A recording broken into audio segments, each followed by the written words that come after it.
El hombre es un ser cósmico y es la energía del cosmos que le anima, es la plenitud del cosmos que está en su centro afectivo y es la inteligencia del cosmos que piensa en él, a través de él.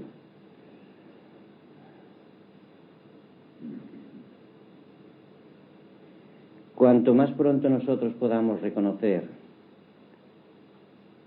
esa inmensidad de vida que nos anima, de amor y de poder que somos, esa unidad profunda que nos une a todos, de la que todos somos expresión individual, más rápidamente nosotros viviremos esa armonía, esa paz, ese poder. Y cuanto más nosotros nos aferremos a nuestras pequeñas mentes personales, con sus distinciones, con su querer prevalecer por encima o aparte de los demás, más estamos prolongando nuestro propio purgatorio.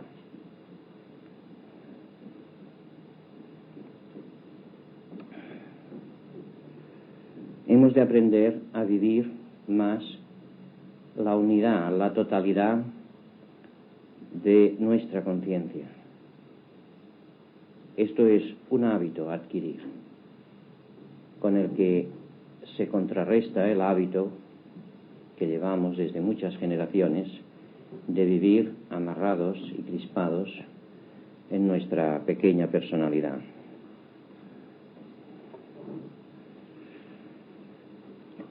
En cada momento nosotros debiéramos poder vivir abiertos a la unidad inmediata que estamos viviendo.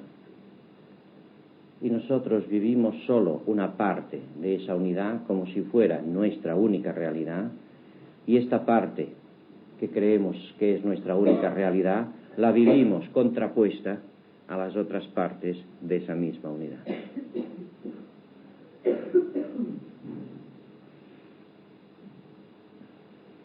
En cada momento yo tengo la visión particular de algo porque hay la visión general de ese algo.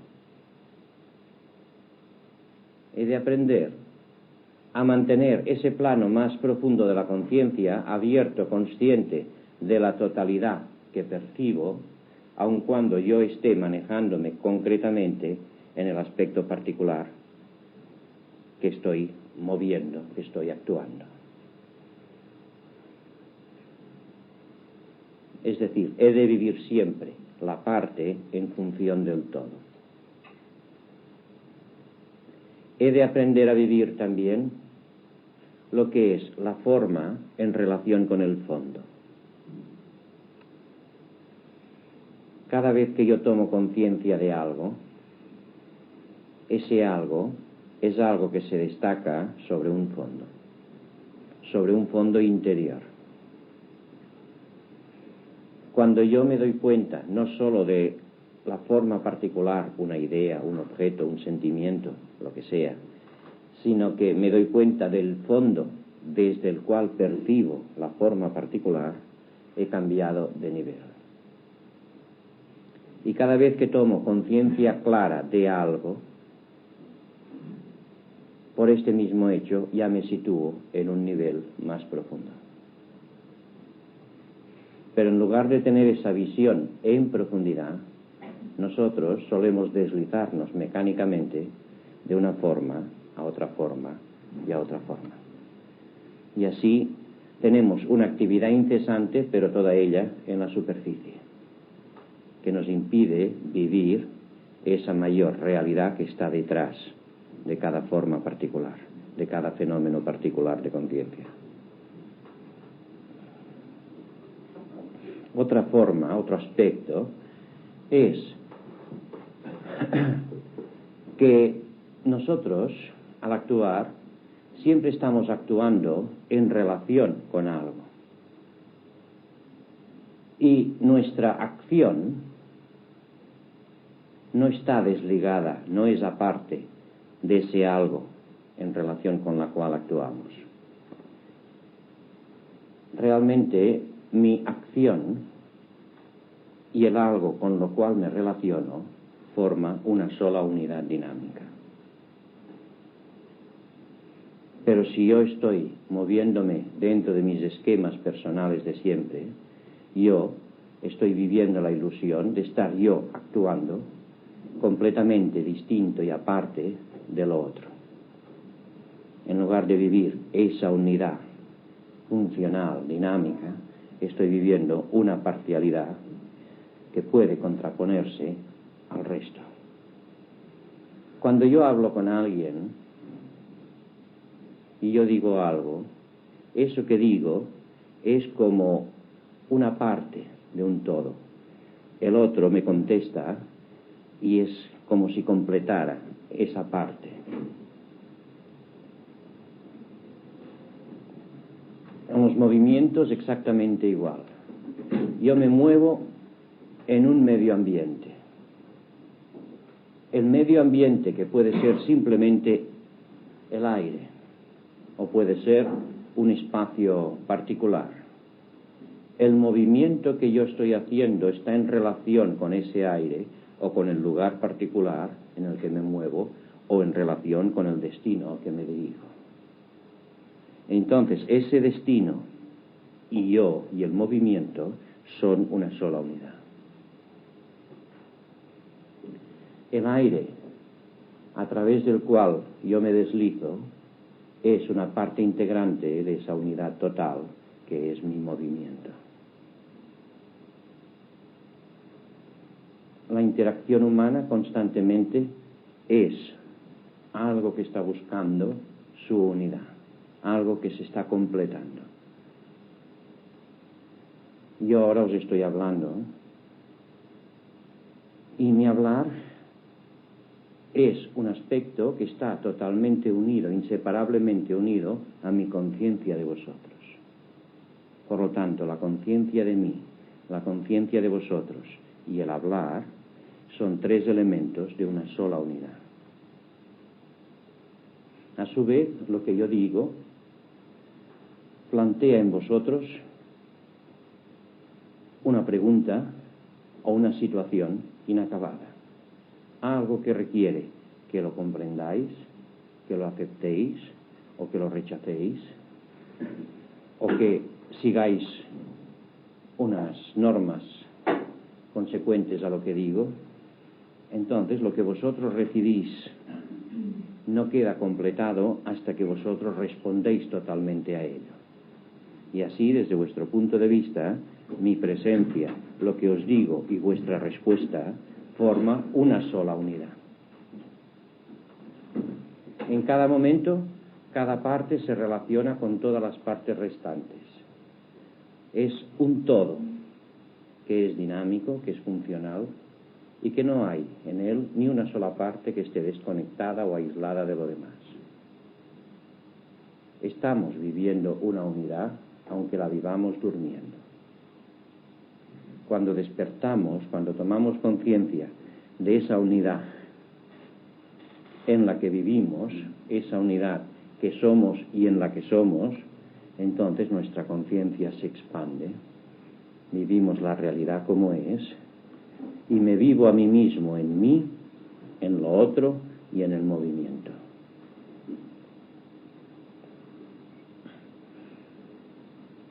Cuando se aprende a vivir así, es como si toda situación fuera un ballet que hacemos conjuntamente. El movimiento que yo hago está necesariamente seguido por el movimiento del otro que lo completa. Constantemente cada acción es consecuente a otra acción y es antecedente de otra acción que la completa. Forma todo una unidad dinámica en todos los aspectos. En el aspecto físico, de movimiento o de hablar, en el aspecto afectivo, en el aspecto intelectual, en el aspecto niveles superiores, en todo. Es solo nuestra miopía o nuestra rigidez mental la que impide darnos cuenta de esa unidad viviente en todo.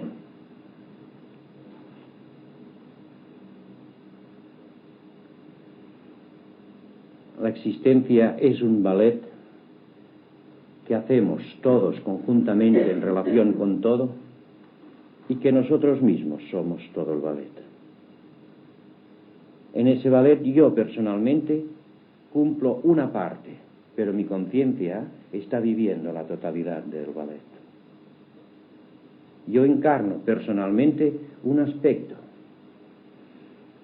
y en ese sentido mi personalidad se expresa como parte, pero a la vez, paralelamente, mi conciencia más interna y superior está viviendo activamente la unidad de todo movimiento.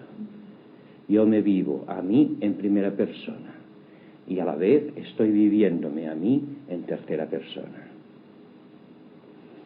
Esa conciencia transpersonal que me permite vivir a mí y a lo otro como una parte mía es un aspecto muy concreto de trabajo que conduce a esta conciencia de unidad.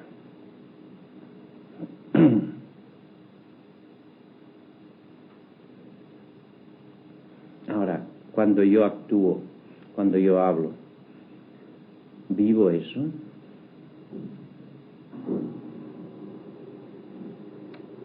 Para vivir eso es necesario que yo esté viviendo lo mío y lo otro en un mismo acto de percepción. Que yo esté viviendo al otro como algo mío. Que esté atento a lo otro, no solamente en mi mente, sino también en mi corazón. Y entonces todo lo que el otro hace es a la vez algo que ocurre en mí, a lo cual yo respondo activamente en mi propia personalidad. Y así se produce una interacción constante entre una parte de mí y otra parte de mí, y gracias a esto vivo mi unidad total. Y gracias a esto me inserto activamente en la unidad objetiva total.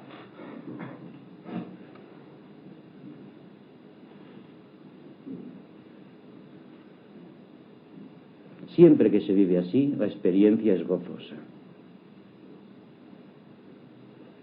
Es un ballet, pero también es un juego. El juego también consiste en esto, en que yo esté atento al otro y mi acción complemente a la del otro y la del otro complemente a mí. Solo que yo vivo al otro no como un enemigo, no como un competidor, sino como un colaborador en vivir esa unidad total.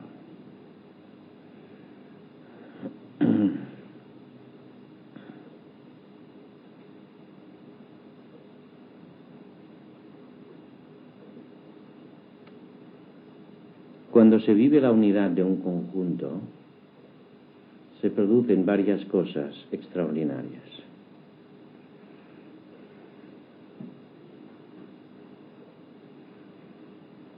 En primer lugar, esta sensación de unidad y de cosa acabada, de cosa completa, bella y perfecta, que produce toda acción,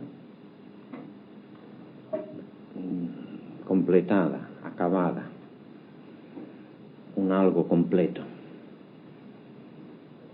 Pero además hay otras cosas más curiosas, como por ejemplo el hecho de que si yo me vivo de esta manera dinámica esa unidad, no hay nunca problema de esfuerzo.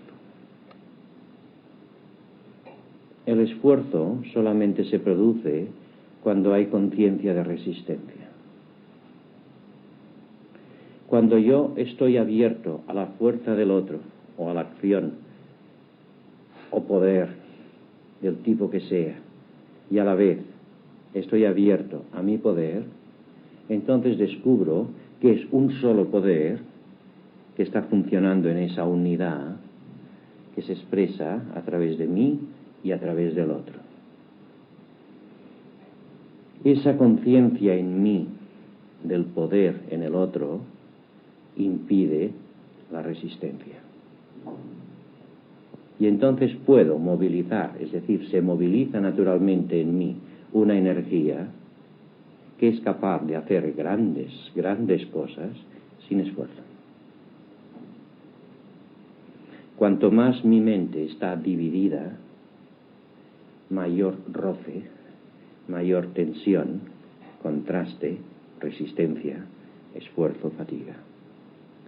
Cuanto más mi mente vive una unidad, la unidad de un todo, entonces esa mente se convierte en el poder único dentro de ese todo. Y cuando hay un poder único dentro de ese todo, no hay esfuerzo.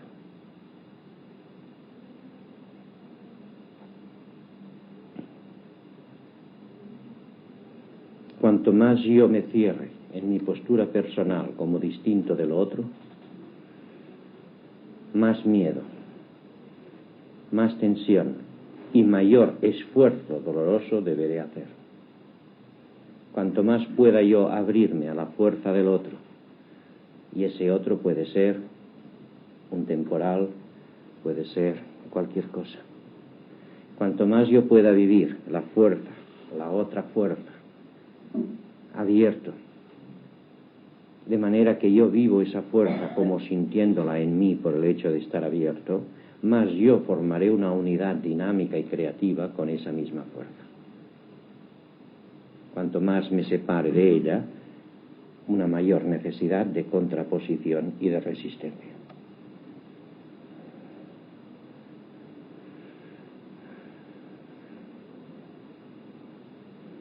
Bueno, dejemos aquí la información.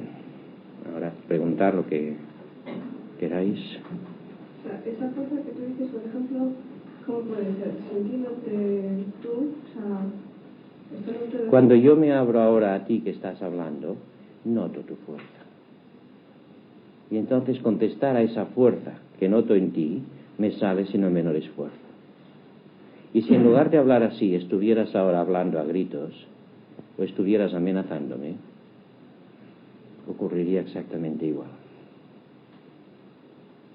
En la medida que yo estoy mental y afectivamente abierto a lo otro, yo estoy viviendo en mí eso otro. No lo estoy separando de mi conciencia de mí, con mi mente. Y al vivirlo en mí, lo otro, esto produce automáticamente la respuesta que es unitaria con esto que percibo. Entonces, estímulo y respuesta son equivalentes, naturales, inevitables, y no hay el menor esfuerzo. En cambio, si yo me cierro, entonces yo he de estar contraponiéndome a una fuerza que vivo como exterior a mí. ¿Entiendes? Sí, es que debéis seguir no las palabras, debéis seguirme a mí. Sí, pero es que para mí me parece bastante abstracto. Las palabras sí, pero yo no soy abstracto. No, usted no, pero lo que quiere decir quizás sea yo demasiado concreto. Es porque estás demasiado pendiente de las palabras. Procura, digo, No entiendo el fondo. Está pendiente de mí. ¿Qué estoy haciendo yo mientras hablo, mientras he hablado con ella? Eso es lo importante, no lo que digo. Lo que digo es importante en el nivel de formulación de ideas. Y si tratas de ver la actitud interior, no si hablo en un tono de voz u otro, que esto es secundario, en una actitud interior verás que yo estoy recogiéndola a ella en mí. La estoy acogiendo como sintiéndola dentro de mí. Es decir, estoy recibiéndola con la mente y la afectividad abierta. ¿Esto sí lo entiendes? Entonces todo lo que ella dice y todo lo que ella expresa y su estado interior se manifiestan en mí. Y entonces, porque yo lo vivo en mí, no es algo aparte de mí. Porque lo vivo en mí, esto produce, moviliza automáticamente la respuesta correspondiente también mía, sin separación, sin oposición. Por ejemplo, esto se ve mucho, o bien en el juego amoroso, cuando hay auténtica sintonía entre uno y otro, en que cada uno es como si participara de lo que el otro está intentando, queriendo hacer, deseando y sintiendo, y entonces se produce esta interacción dinámica que es una sola unidad. Y se vive también en el juego simplemente. Cuando dos personas, o dos chicos o chicas, se conocen mucho y entonces juegan a algo que les gusta mucho, por ejemplo, sobre todo si es un juego que exige cierta destreza, cierta habilidad. Llega un momento que uno siente lo que el otro hace antes de que lo haga, o aunque no sea antes, por lo menos lo que hace el otro es como si uno lo estuviera viviendo dentro, y la respuesta se hace instantáneamente, no como reacción a algo externo, sino como si yo de algún modo fuera yo y el otro a la vez. Es difícil de explicar porque son experiencias distintas de lo que vivimos, digamos, pensando, etcétera. Se ha visto también en una tempestad, por ejemplo. No, porque es lo mismo, porque es lo mismo.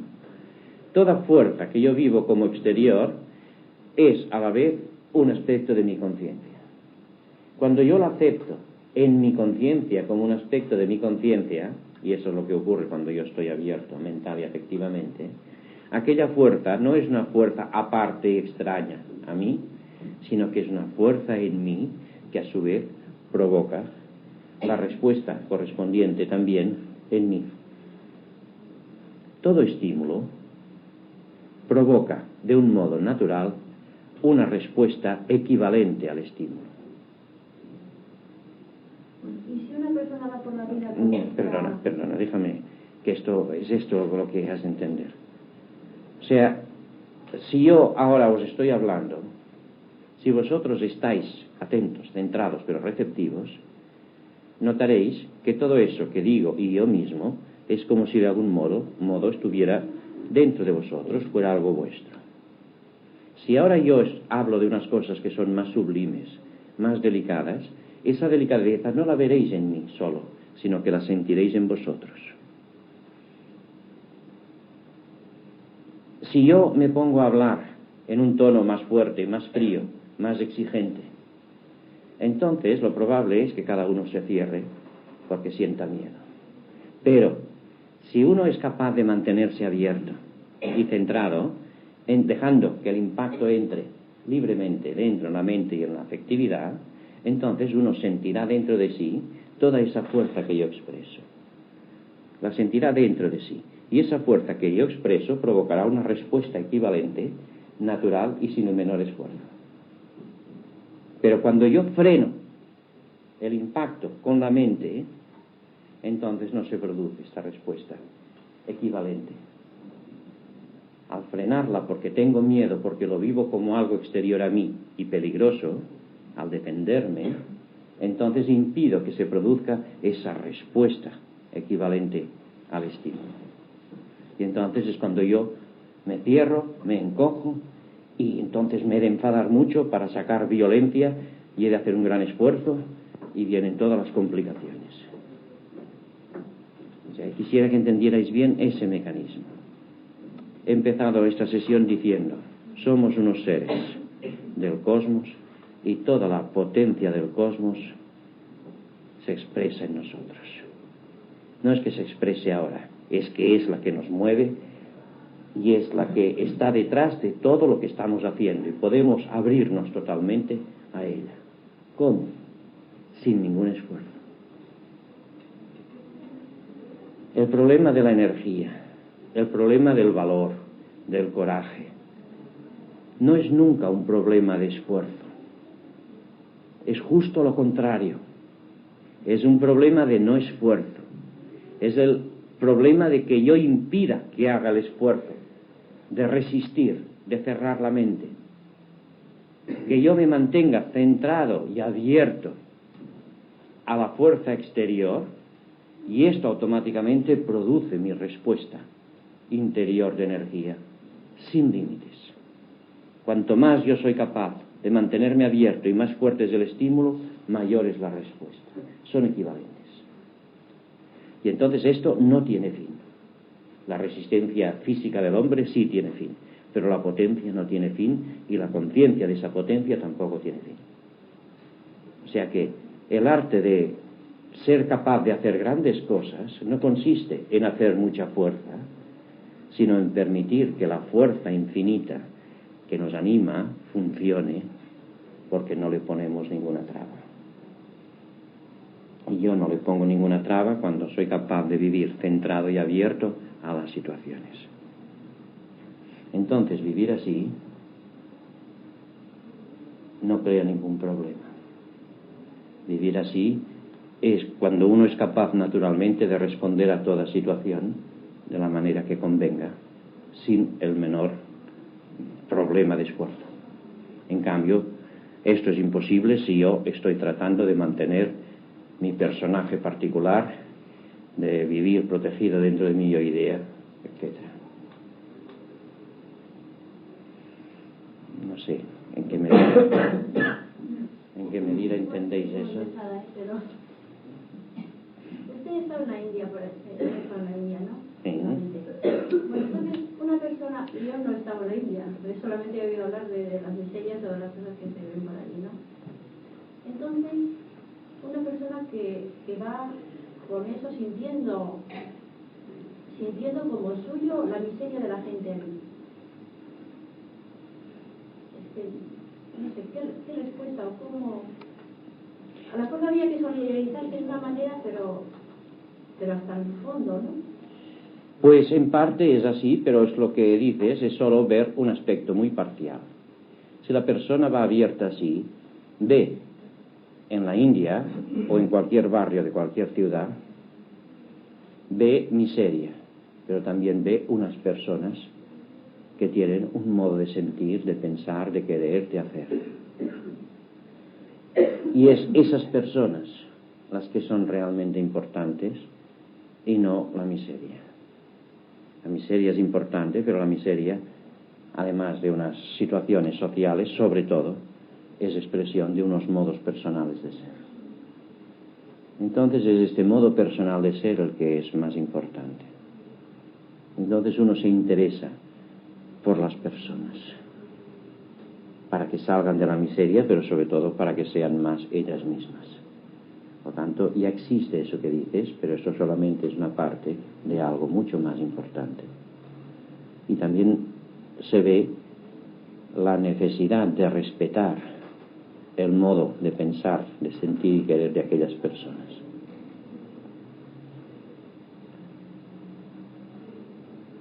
O sea, no es tan fácil. Una cosa es ver el problema exterior y otra cosa es verlo o vivirlo más desde dentro. Y eso lo verás tú si alguna vez has querido ayudar a alguien que está muy necesitado, pero que siempre está necesitado. Y verás que llegará un momento en que te darás cuenta que no la estás ayudando dándole lo que les permita comer y vestir. No quiere decir eso que tengamos que dejar morir a la gente por falta de comida, pero quiere decir que la ayuda fundamental no está ahí. La ayuda fundamental está en que tomen conciencia de sí mismos. Y el hombre, por desgracia, todos, los pobres y los que no somos pobres de solemnidad, por desgracia solamente aprendemos las cosas a través de las dificultades.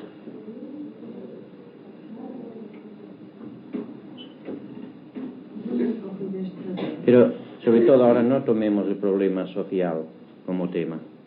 No os dejéis llevar por las asociaciones laterales de lo que estamos explicando. Estamos explicando un modo de vivir las situaciones humanas y no un análisis de los problemas sociales.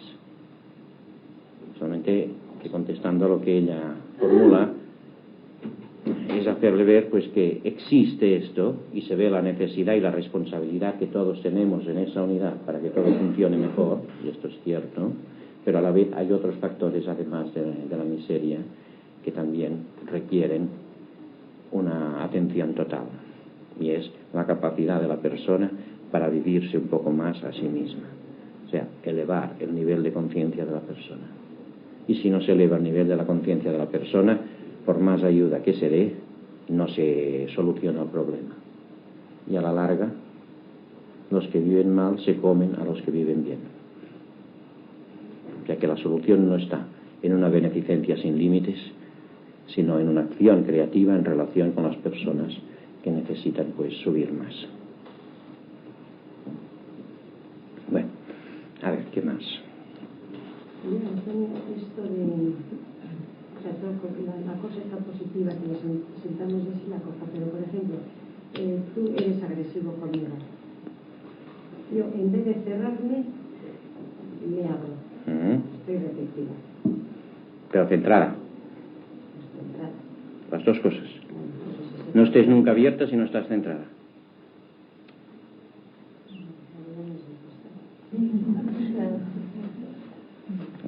No se trata ya.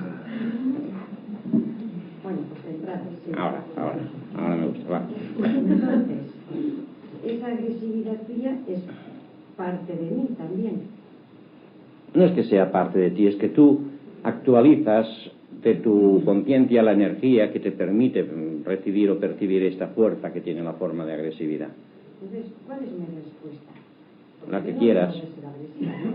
La respuesta la has de crear tú. O sea, yo no estoy diciendo qué clase de respuesta hay que dar, porque ahora no estoy tratando de solucionar problemas éticos de conducta, sino estoy tratando de decir que hay una unidad en la conciencia. Y que en la medida en que tú estés profundamente abierta y centrada, surgirá en ti una capacidad de respuesta al mismo nivel del estímulo, sin esfuerzo. Ahora, que contestes también en tono agresivo, o que contestes de un modo amable, o que no contestes, depende de tu discernimiento, porque eres tú quien has de crear tu propia respuesta. Ahora, el que responde yo también con agresividad, por ejemplo, puede ser correcto también, ¿no? Si la agresividad es una agresividad aparente, externa, puede ser correcto en alguna situación. Ahora, si tú te sientes agresiva, es que funcionas tan mal como el otro. Pues eso es a lo que iba yo. O sea, que si recibo agresividad, tengo que responder, o puedo, o debo responder con amabilidad. Pero no puedes también responder con fuerza. Con fuerza, pero amable. No. Puede ser una fuerza de discutir o de pelear. Pero lo importante es que tú eso lo utilices como algo, una situación que hay que manejar así y no sintiéndote tú cegada por la situación. Es un problema de identificación. No es un problema de qué cosa he de hacer. Es un problema de que tú te mantengas tú tal como eres y que utilices los medios necesarios, pero con inteligencia y afectividad para manejar la situación. Yo he entendido que la respuesta estando abierto y centrado, la respuesta es automática. Yo no hay problema, ¿no? Es automática, pero tú le has de dar una dirección. Claro, es tu mente que ha de estar también abierta. Lo que es automático es la respuesta en cuanto a potencial, porque estábamos hablando del poder, de la fuerza, que es ante lo que nos cerramos más. Y el problema de la fuerza es al revés de cómo lo estamos viviendo. El problema de la fuerza es que aumenta nuestra potencia interior en la medida que permitimos que la potencia de base funcione. Y por eso hemos de estar abiertos. En cambio, cuando yo estoy cerrado, estoy resistiendo al impacto exterior, entonces he de hacer un esfuerzo para movilizar fuerza. Si yo estoy viviendo la fuerza del otro y la mía, no las veré nunca como antagónicas.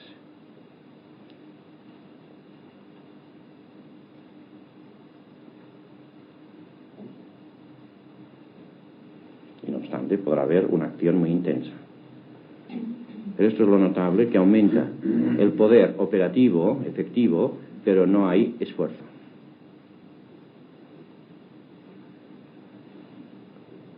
Si tú eres la energía que anima a varias partes de un todo, es imposible que haya esfuerzo. Esta es una de las consecuencias de vivir la unidad, aunque esto, claro, es un aspecto bastante superior, diríamos, desde esta perspectiva en que se suele vivir. Pero lo digo porque todo esto, si se practica, lo que, por ejemplo, he dicho al empezar, esto se va descubriendo. Y como el problema del miedo es el problema más importante que prácticamente tenemos todos, descubrir o saber manejarse en relación con la energía interior es fundamental.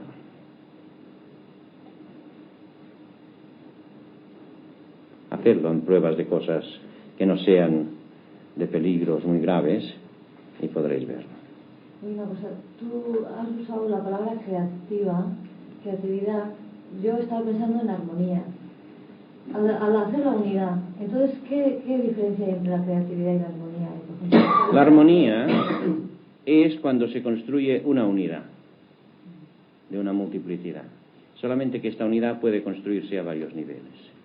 Y cuando lo construimos a un nivel superior del estímulo, esto es creatividad. Esto lo veis aquí cuando me formuláis preguntas. Muchas veces me formuláis una pregunta y yo os respondo de una manera que parece que no es respuesta. Si estuvierais al quite, veríais que os estoy invitando a buscar la armonía en otro nivel superior del que habéis planteado la pregunta. O sea, yo sé muy bien, en general, lo que me preguntáis y cómo me lo preguntáis y la respuesta que esperáis. Entonces yo contesto desde otro nivel, deliberadamente. Si la persona está atenta, entonces crece. Es una respuesta creativa. Si la persona está agarrada a su pregunta tal como la ve en su mente, la persona escucha y no se entera de nada. Dice, no me han entendido. Como esto ocurre con cierta frecuencia, por eso lo digo. La creatividad siempre es respuesta a un estímulo.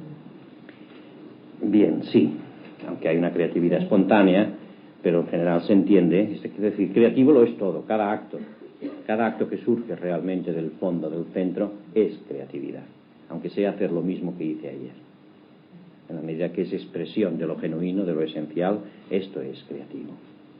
Ahora, en relación con una situación dada, una respuesta es creativa cuando además enriquece la situación. Yo no veo muy claro. Espera, quiero recordar, como tú has dicho tú, que hay una parte de nuestra conciencia que ella va uniéndose o integrándose con otras cosas, ¿no? Sí. No somos conscientes. Sí, lo que he dicho es que no hay realmente ninguna separación en ningún acto entre el sujeto, el objeto y la relación. El sujeto, el objeto y la relación que los vincula son una creación de nuestra mente. O sea, mi conciencia de mí, mi conciencia de ti y la respuesta que te estoy dando es en mí una sola cosa, pero que mi mente divide. Y entonces dice, la imagen, esa es aparte de mí. Yo soy aparte de la imagen. Entonces yo respondo a algo distinto de mí, o algo distinto de mí me manda un mensaje a mí. Mensaje que puede ser a favor o en contra. Si es a favor, me agarro a él. Si es en contra, me opongo a él. Realmente es una unidad. Lo es en sí. Simplemente yo no lo veo porque estoy acostumbrado a mis categorías mentales. Pero si yo aprendo a escuchar en silencio, veré que esto es realmente una unidad inseparable. Solamente se puede separar de un modo artificial, mediante ideas, tomando una cosa que es una y partiéndola mentalmente a trozos. Pero no existe esa diversidad, nada más que en mi mente. Eso es difícil de ver claro, ¿verdad? No me resulta difícil de hacer, pero no de comprender. Sí, cuando tú me escuchas, trata de escucharme dentro de ti. Sí. Y entonces verás cómo la noción que tienes de mí y de lo que yo digo, y la noción de ti y tu respuesta, es una sola cosa. Es una unidad funcional. No es que sea una unidad simple, es varias cosas que en sí son una unidad tuya y mía. Pero si no estás centrado, no puedes vivir así. Claro, todo lo que estoy explicando es de cara a ayudar a centraros. Y no solamente a centraros en vuestra personalidad, sino en un nivel que abarque algo más. Bueno, ese nivel que abarca más, Antonio, estando centrada, ¿lo puedes conseguir? Sí, pero todo lo que os estoy explicando es el medio de conseguir también ese centramiento. Todo lo que he empezado a deciros hasta ahora es medio de trabajo. No es unas ideas para archivar en la mente, es trabajo, porque el problema concreto que todos tenemos son las ideas que aceptamos y a partir de las cuales actuamos. Y por eso cambiar las ideas y sustituirlas por una visión unitaria es trabajo. Bueno, es cierto que yo hace tiempo, yo le pregunté a ti, que yo me era fácil el reconocer la energía y el amor, y me dijiste que era a nivel horizontal. Yo ahora te pregunto, esta clase quiero que lo voy entendiendo bien. Si estando ya centrado, Antonio, puedes alcanzar ese otro nivel más superior. El nivel superior lo alcanzas inevitablemente cuando vives simultáneamente dos polos horizontales. Simultáneamente. No cuando estás abierta solo a lo exterior. Cuando vives simultáneamente tú y lo otro. No puedes vivir eso de un modo unitario si no es desde un punto superior. Te recuerdo que me decías que falta subir. ¿Me entiendes la cosa? Sí, sí, sí.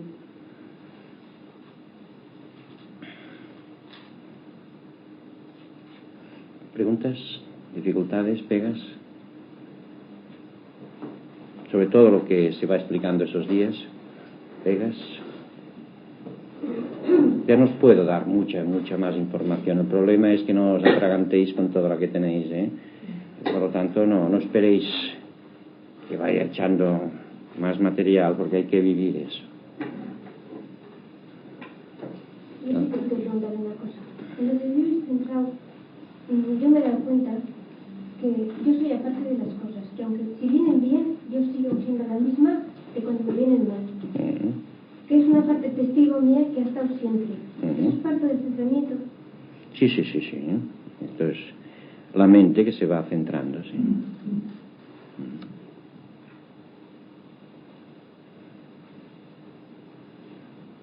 Has dicho que tenemos que vivir en primera y en tercera persona. Sí, falta la segunda, ¿no? Pero si somos una unidad, pues no por eso, ¿no? Una cosa es lo que somos, otra cosa es lo que creemos ser. Y porque estamos creyendo ser algo muy diverso y múltiple, por eso tenemos tantos problemas. Entonces, cuando yo digo que somos realmente una unidad, estoy dando una sugerencia a la mente para que vea si es verdad o no, si la intuición dice si es verdad o no, y pueda actuar de acuerdo con ella. Es una unidad de conciencia. A ese nivel que estamos ahora hablando, sí. Quizá en un cuarto curso hablemos de otra cosa. Pero de momento es una unidad en la conciencia. Mi conciencia del otro y mi conciencia de mí son mi conciencia. Pero a través de esta conciencia que yo tengo del otro, me pongo en contacto real con el otro. O sea que no nos quedemos solo en nuestra noción de nuestra conciencia y nada más. Entonces hay el problema de en qué medida yo soy capaz de entrar dentro de la conciencia del otro, verla y actuar inteligentemente dentro de la conciencia del otro, en lugar de moverme solo con mi imagen del otro.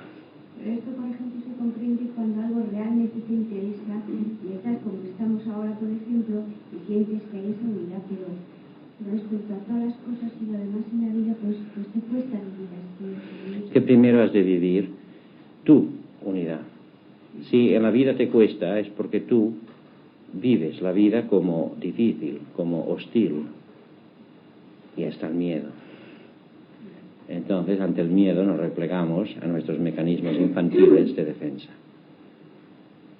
Entonces, todo esto primero hay que realizarlo en condiciones buenas, después irlo aplicando a condiciones menos favorables.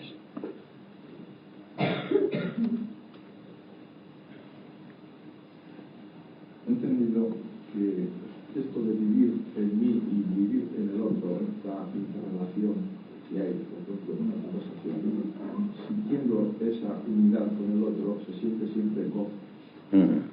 Entonces, aunque esa conversación, en este caso, que es la que forma esta unidad, sea una conversación contradictoria a mis propias ideas, el gozo se produce siempre por el mero hecho de llegar al conocimiento de la idea del otro, o puede ser algo que no produzca tanto gozo en mí?